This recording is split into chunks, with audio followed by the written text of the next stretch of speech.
If you are wondering if we have floating windows mode or pop-up view available on the Xiaomi 17T Pro, then the answer is yes. And if you want to use the pop-up view, what you can do is, first of all, you can just open any app that you want to open in that view. Then you can go to Recent or Background Apps, press and hold your finger on the app preview, and then you can use this button over here, this rectangle inside the rectangle.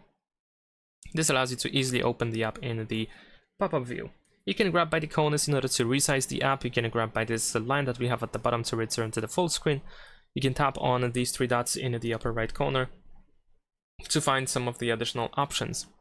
And besides that, what you can also do, if you want to open an app in the pop-up view, you can use the sidebar. So if you use sidebar on your phone, if you have it activated, then any app that you open in here opens in the pop-up view.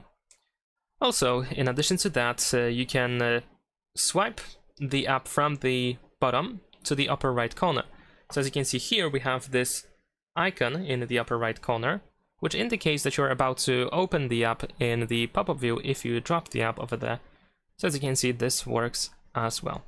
That is pretty much it. Leave a like and subscribe.